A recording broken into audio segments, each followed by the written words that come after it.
हरिओम प्रिय दर्शकों, यदि आपकी वृश्चिक राशि या वृश्चिक लग्न है तो इस वीडियो को बहुत ध्यान से देखिएगा, समझिएगा, क्योंकि इस वीडियो में हम समझने वाले हैं कि अब 26 नवंबर से लेकर 20 दिसंबर के बीच में वो कौन से आपके सपने हैं जो कि पूरे होने वाले हैं।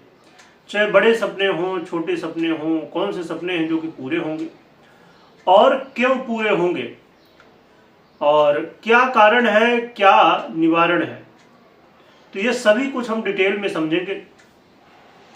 लाइक करना, कमेंट करना, शेयर करना, सब्सक्राइब करना, ये आपकी इच्छा है कि करें या ना करें। पर एक बात मैं कहना चाहूँगा कि वीडियो को पूरा देखिएगा। क्योंकि जिससे आपको पूरी जानकारी मिल सके। प्रिय दर्शकों, देखा जाए तो अब ये शुक्र का जो गोचर काल बदलने वाला है, हम इसी की चर्चा करेंगे। शुक्र अभी तक अपनी स्वयं की राशि तुला पर गोचर कर रहे थे, परंतु अब 26 नवंबर से ये मंगल की राशि वृश्चिक में यानी कि आपकी ही राशि पर गोचर करेंगे। ये गोचर काल वृश्चिक में होगा, ये सामान्य बात है, कोई बहुत अच्छी बात नहीं तो कोई बुरी बात भी नहीं, ठीक ठाक स्थिति है। परंतु ये परिवर्तन विशेष है। क्यों विशेष है और क्यों आपके सपने पूरे होंगे, इसे डिटेल में समझते हैं। एक तो वृश्चिक राशि में मंगल की राशि पर शुक्र का गोचर करना, और इसके अलावा यहाँ पर स्वयं मंगल गोचर कर रहे हैं, और इसके अलावा सूर्य भी गोचर कर रहे हैं जो ग्रहों के राजा हैं। तो यह तीनों ग्रहों की युति होगी, जिससे त्रिग्रही योग का निर्माण भी होगा। और चाहे वो वैभव योग की बात करें या तो हम कला योग की बात करें, ये योग बनेंगे। और इसके अलावा बहुत ही महत्वपूर्ण स्थिति है कि देवगुरु बृहस्पति इस समय बहुत ही अच्छी स्थिति में है। कुछ समय पहले आपने सुना ही होगा, परंतु ये गुरु का बहुत अच्छी स्थिति में होना और फिर शुक्र के ऊपर दृष्टि डालना अपने आप में बहुत श्रेष्ठ हो जाता है। वैसे भी गुरु की दृष्टि अपने आप में बहुत ही पावरफुल और प्रभावी मानी गई है और हितकर मानी गई है। तो इसीलिए देवगुरु बृहस्पति की ये दृष्टि का होना इस स्थिति को और भी श्रेष्ठ बना देता है। इसके अलावा जब आप किसी विषय के गहराई में जाएंगे तो चीज़ें आपको क्लियर होती हैं और भी ज़्यादा सटीकता देखने को मिलती हैं। जैसे कि यदि मान लीजिए किसी का स्वास्थ्य खराब है तो जो सिम्टम्स होते हैं यानी कि जो लक्षण होते हैं उनके आधार पे डॉक्टर दवाई देते हैं, परंतु जब समस्या ना समझ में आए तो फिर हम टेस्ट करवाते हैं, ब्लड टेस्ट या जो भी आवश्यकता होती है। तो टेस्ट के द्वारा और भी ज़्यादा सटीकता आती है कि क्या समस्या है, उसके अनुसार क्या दवाई लेना चाहिए। तो हम ये भी समझेंगे। यदि आप नक्षत्र वाइज राशि फल को समझें या नक्षत्र फल को समझें कहा जाए, जो फलादेश आपको समझना है कि ये शुक्र का परिवर्तन कैसा प्रभाव देगा, तो इसमें और भी सटीकता और गहराई आती है। क्योंकि एक ही राशि में जन्मे लोग अलग अलग स्वभाव प्रभाव के होते हैं। उसके पीछे कारण अलग अलग नक्षत्रों के अलग अलग चरणों का प्रभाव। बाकी आप विकला कला वाइज भी यदि समझने की कोशिश करें तो और भी सटीकता आएगी। तो नक्षत्र में इसमें विचार किया जाए तो 28 नवंबर को रात्रि में 3 बजे तक गुरु के नक्षत्र में होंगे, परंतु उसके बाद ये शनि के नक्षत्र में गोचर करेंगे और फिर 9 दिसंबर तक ये शनि के नक्षत्र में और 9 दिसंबर से फिर बुध के नक्षत्र में जाएंगे। तो मुख्य रूप से देखा जाए तो शनि और बुध के नक्षत्र में ज़्यादा समय गुजारेंगे, जिसकी वजह से शुक्र का गोचर काल और भी ज़्यादा श्रेष्ठ हो जाता है। यहाँ पर एक बात का ध्यान दीजिएगा, हमने जो पहले समझा कि देवगुरु बृहस्पति की दृष्टि है, परंतु ये 5 दिसंबर तक ही इनकी दृष्टि रहेगी। और मंगल की बात की जाए तो मंगल 7 दिसंबर तक ही गोचर करेंगे यहाँ पर, और फिर सूर्य जो ग्रहों के राजा हैं इनका गोचर काल 15 तक होगा इसमें, परंतु शुक्र का गोचर काल 20 दिसंबर तक रहेगा। तो ये कुछ ग्रह स्थितियाँ हैं, ये कुछ कारण हैं जिनकी वजह से आपके कुछ सपने पूरे हो सकते हैं। तो आपने कारण तो समझ लिया, पर कौन से सपने हैं आइए समझते हैं। जैसे हमने समझा कि वृश्चिक में यानी आपकी राशि में गोचर करेंगे, यानी आपके लग्न में गोचर कर रहे हैं, और ये आपके व्यय और इसके अलावा आपके सप्तम भाव का आधिपत्य शुक्र रखते हैं, यानी कि आपकी मैरिज लाइफ हो या व्यापार हो या फिर अधिक खर्च हो, विदेश हो, व्यय हो, इन सभी को शुक्र प्रभावित करते हैं। क्या प्रभाव मिलेगा मैरिज लाइफ में? यदि आप वाद विवाद कलह का माहौल देख रहे हैं और मैरिज लाइफ में लगातार संघर्ष समस्याएं बन रही हैं, तो ये समस्याओं का समाधान होने का एक छोटा ही सही पर एक अवसर आपको मिल चुका है, जो कि ये बेस भी है। बेस का लग्न में गोचर करना उतना श्रेष्ठ नहीं, परंतु सप्तमेश का सीधे सप्तम से संबंध बनना और स्वयं के ही भाव में दृष्टि डालना, ये अपने आप में बहुत श्रेष्ठ है। तो आपके दाम्पत्य जीवन, मैरिज लाइफ के लिए एक बहुत अच्छा मौका है।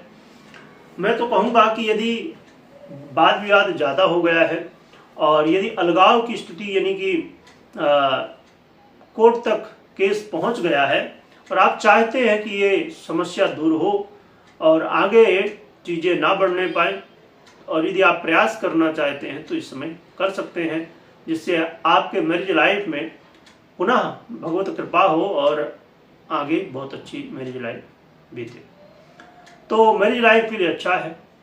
और जो व्यापारी वर्ग हैं, खासकर जो शुक्र से संबंधित व्यापार हैं, जो फिल्म इंडस्ट्री हो या संगीत की इंडस्ट्री हो, ब्यूटी इंडस्ट्री हो या फिर फैशन इंडस्ट्री हो या अन्य बहुत सारे क्षेत्र जो कि शुक्र से प्रभावित है, चाहे वो कला का क्षेत्र हो या फिर आपके जीवन में चाहे हर जगह प्रभाव शुक्र का, चाहे आप खान पान में देख लीजिए या वस्त्र आभूषण में देख लीजिए, ये हर एक बहुत सारे क्षेत्र। मैं कहा करता हूं कि शुक्र और गुरु वो ग्रह हैं प्रिय दर्शकों, जिनके पास कारक तत्व बहुत सारे होते हैं, और वो कारक तत्व खासकर जो कि हमारे जीवन में बहुत प्रभावी होते हैं, बहुत आवश्यक होते हैं। इसीलिए शुक्र और गुरु का जब भी परिवर्तन कुछ होता है तो इसका प्रभाव बहुत ज़्यादा देखने को मिलता है। ऐसा नहीं कि अन्य ग्रहों का नहीं है, सभी ग्रहों का प्रभाव होता है, परंतु इनका कारक तत्व ही ऐसे इनके पास है जिसकी वजह से हमारे जीवन में काफ़ी प्रभाव देखने को मिलता है। तो इसीलिए अब शुक्र आपके व्यापार में वृद्धि और व्यापार में नयापन लाने वाले।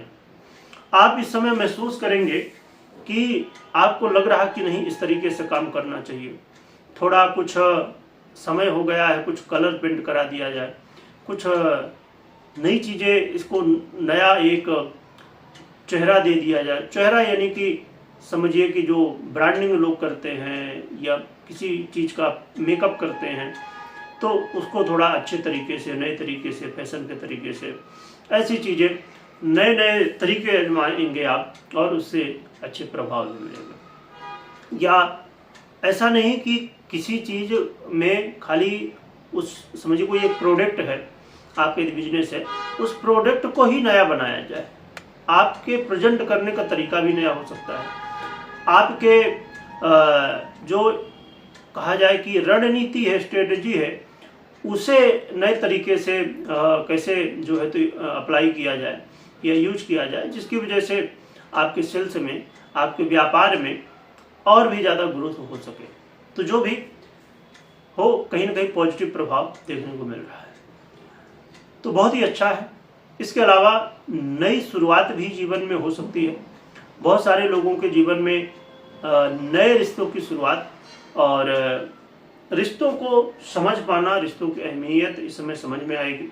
ये भी चीज़ें यहाँ पर देखने को मिलेंगी। साथ में इस समय आपका मन चमक धमक में, साज सज्जा में, है ना, अपने आप को और भी निखारने में, अपने आप को और प्रभावित करने में, यानी कि अपने आप को प्रभावी बनाने में, दुनिया के सामने और भी आप बेहतर दिखे, आपकी बातें हों, ऐसी चीज़ें देखने को मिलेंगी। और बहुत अच्छा है। इससे आपके मान सम्मान में भी वृद्धि देखने को मिल सकती है। तो शुक्र के प्रभाव बड़े अच्छे हैं। और इसके अलावा यदि आप विदेश से संबंधित कोई व्यापार करते हैं, विदेश से संबंधित व्यापार करना चाहते हैं, यानी कि समझिए कि आपका व्यापार भारत में है और आप चाहते हैं कि आउट ऑफ कंट्री कहीं पर और भी वहाँ पर कनेक्ट किया जाए व्यापार को, और भी फ्रेंचाइजी मॉडल या जो भी तो आप चाहते हैं, तो उसके लिए मौके मिल सकते हैं। या आप विदेश में बिजनेस कर ही रहे हैं ऑलरेडी, तो वहाँ पर भी अच्छे अवसर मिल सकते हैं। तो जिस तरह भी, और एक चीज़ और भी कि यदि व्यय की स्थितियाँ बहुत ज़्यादा बनी हुई थी उसमें कमी आएगी। और आपके जीवन में थोड़ा सा इस समय शांत शौक कुछ खर्च होगा, परंतु बेवजह के व्यय से कमी देखने को मिलेगी। तो बड़ा ही अच्छा शुक्र का प्रभाव है लगभग। हाँ, थोड़ा सा आपको ये ध्यान रखना है कि हर एक काम को सोच समझ के और अपने आप में बहुत ध्यान दीजिएगा, अपने आप को डेवलप करने के लिए, अपने आप को हेल्दी बनाने के लिए, अपने आप को और कैसे निखारा जाए। निखारने का मतलब ये नहीं कि शारीरिक निखारी है, चाहे वो आपके स्किल हो, आप जो काम करते हो, आपके रिश्ते हों, या हर एक क्षेत्र में निखार, हर एक क्षेत्र में एक नयापन, बदलाव आना चाहिए। बदलाव का मतलब ये नहीं कि जैसे एक यहाँ पर अभी कुछ समय पहले करवा चौथ का व्रत था, तो उस समय बड़ी मीम बन रही थी कि अरे हमें नई चीज़ें चाहिए, नए कपड़े चाहिए, नए साज सज्जा की आभूषण इत्यादि चाहिए, सभी चीज़ें। तो जो माताएं बहनें व्रत करती हैं, तो बड़ी मीम बनती थी कि अब मुझे कहने की ज़रूरत नहीं, आप समझ गए होंगे क्या क्या नया चाहिए, ऐसी ऐसी मीम बनती थी। तो नयापन का मतलब ये नहीं कि कुछ ज़्यादा ही नयापन हो जाए, तो यानी कि अपनी व्यवस्था देखते हुए नएपन की ओर बढ़ना चाहिए। तो शुक्र के बड़े अच्छे प्रभाव हैं। और क्या उपाय करना चाहिए, क्योंकि ये सीधी सी बात है कि शुक्र कोई बहुत कारक ग्रह नहीं है, आपके बेस भी हैं जो पितृक भाव माना जाता है। तो और बेस का लग्न में आना उतना श्रेष्ठ भी नहीं होता। तो क्या उपाय करना चाहिए जिससे शुक्र के हमें अच्छे परिणाम मिले, समस्याएं ना हो।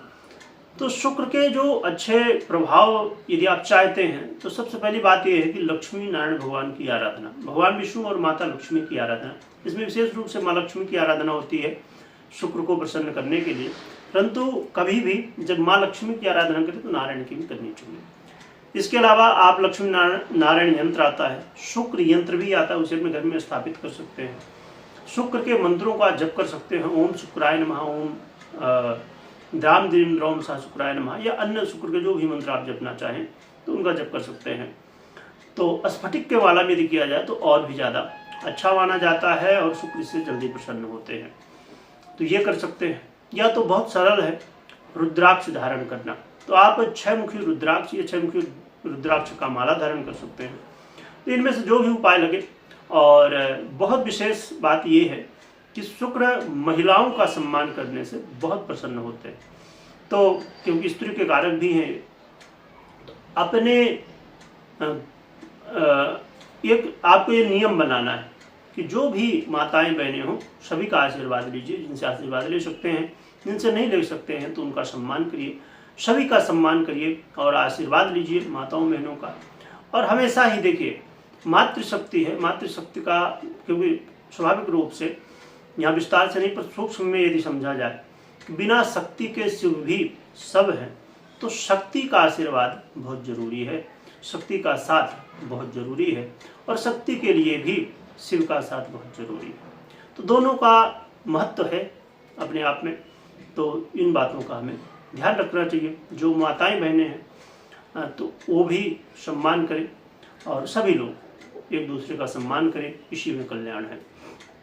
तो ये उपाय, इनमें से जो भी उपाय आपको लगे आप कर सकते हैं अपने हिसाब से। और इस उपाय में हमने जो जाना, चाहे वो यंत्र हो या अन्य सामग्रियाँ, आपको यदि ओरिजिनल चाहिए तो आपको इस वीडियो को डिस्क्रिप्शन में लिंक मिल जाएगी, आप चेकआउट अपने हिसाब से कर सकते हैं, देख सकते हैं। और इसमें डिस्क्रिप्शन में जब जाएंगे तो एक यंत्र में एक नवग्रह यंत्र भी आपको दिख जाएगा। तो नवग्रह यंत्र तो मुझे लगता है कि सभी को अपने घर में रखना चाहिए, क्योंकि उससे हर एक ग्रह की समस्या जो है तो दूर हो जाती है, क्योंकि अलग अलग समय में अलग अलग ग्रहों का परिवर्तन होता रहता है। तो उसे विशेष रूप से हर एक व्यक्ति को अपने घर में रखना चाहिए, विधि विधान से स्थापित करना चाहिए। चलिए, अब एक बात बहुत ही सरल है और बड़ी प्रभावी है, भगवान नाम का स्मरण ये जरूर करिए। कभी कोई निर्णय लेना हो तो अपनी पर्सनल कुंडली विश्लेषण के बाद ही निर्णय लीजिए। कमेंट में जय लक्ष्मी नारायण भगवान लिखिएगा और खूब स्मरण करिएगा। वीडियो देखने के लिए बहुत बहुत धन्यवाद।